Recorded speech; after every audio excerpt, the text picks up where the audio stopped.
Aquapasto keeps changing the game. The more you play with it, the more you'll discover. My name's Anica. I'm going to share with you a few more tips on how you can utilize the amazing power of staining and non-staining colors with your Aquapasto. I know you want to make the discoveries for yourself, so I'll be just touching the surface and letting your imagination go wild. We're exploring Aquapasto by Winsor Newton and seeing what it can do with color. I'm not sponsored by the company. Again, these findings and experiments are just my own, and I'm very excited to share them with you. So let's get cracking. Just a quick recap.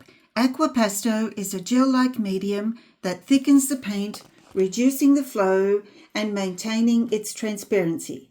Thicker paint like this is great for scraping and creating textures. Aquapasto works best when mixed into the paint on your palette or brushed over wet paint that you've just applied.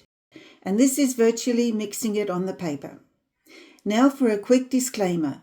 You can do all this with no medium whatsoever, but you need to keep two things in mind.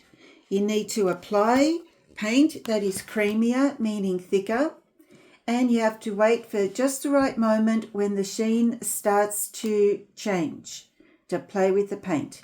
And that could be a lot more difficult, especially if you're a beginner. But using Aquapasto allows you to use paint of any consistency, even thin paint, which is lighter and more transparent. And you can scrape at any time. You don't have to wait for just the right time. You can also re-wet the paint after drying and continue to scrape. Mediums were invented to help us achieve certain results, so don't be shy just because it's in a different tube. Today we're exploring a whole new dimension with Aquapasto and using it with staining and non-staining colors. When you begin to understand the qualities of staining and non-staining colors, your brain will open up with a whole new world of imagination. Staining colors are beautifully bold and vibrant, and once dry, they're here to stay, meaning that they don't smudge when painted over and are also hard to lift or erase. On the other hand, non-staining colors are easily removed from the paper when dry, but will often smudge or reactivate when painted over, resulting in a possible muddy appearance. I say possible because it depends on the actual color or pigment. Now let's see what Aquapasto can do with staining and non-staining colors. In this first example, I'm mixing Viridian Green, which is a non-staining color, with some Aquapasto. We already know that a non-staining color can easily be removed, so the same applies to this. When I scrape out the Aquapasto and the color, it will reveal a white background. Also, when this is dry and sprayed over, again we can continue scraping and again it will be a white background.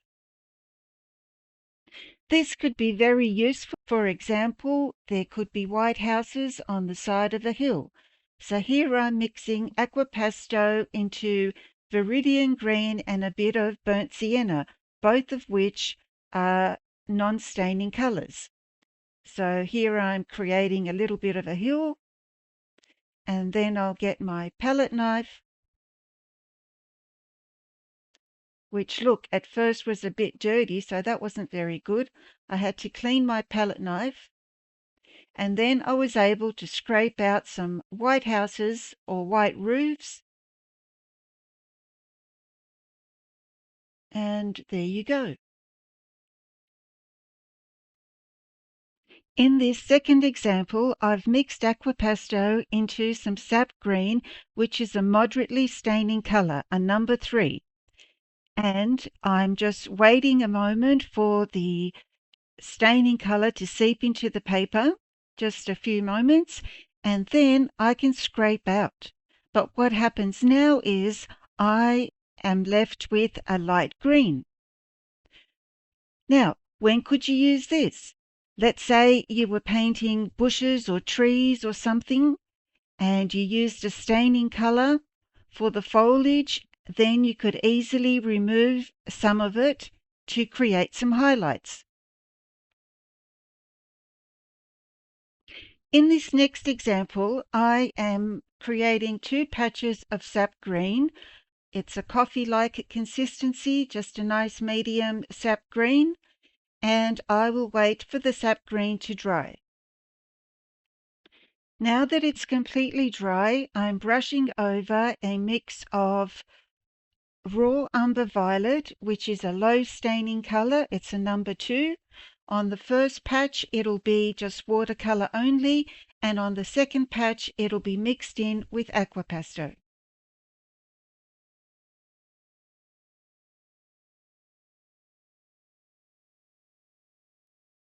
Now, on this occasion, the strangest thing has happened. I am starting to scrape in, and the consistency on the watercolor side is just right, so you'll see that there's barely a difference between the two. I have a soft palette knife.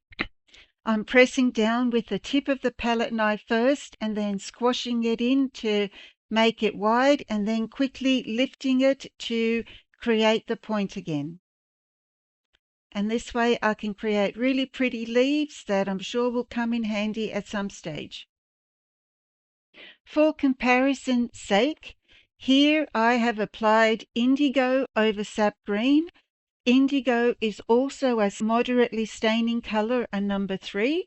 So when I've scraped out, it hasn't scraped out fully, meaning that the light green is now much darker and not as effective.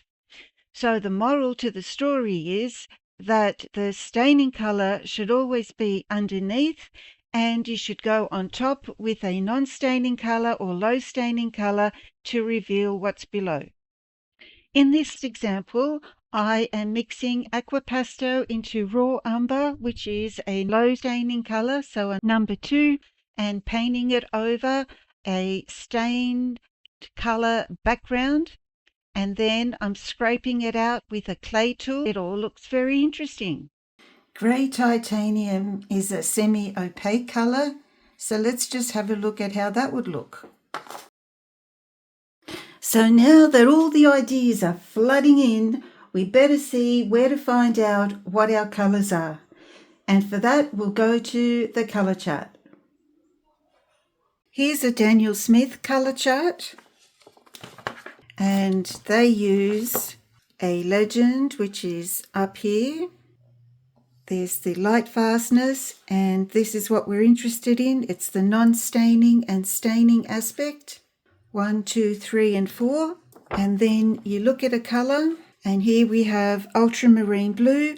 The second number is a 3, which means that it's moderately staining. And in Viridian, the second one is a 1, which means that it's non-staining.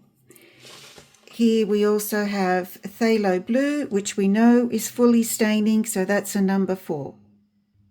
We've also looked at different things just very, very briefly, but the empty circle means that it's transparent. And when we tried the grey titanium, we could see that it's semi-opaque. Winsor Newton has a different colour chart, and on theirs, a colour that is staining is marked with an ST. If you'd like to see more practical examples with Aquapasto, see my video here on game-changing Aquapasto tips. Thanks for watching, and see you again soon.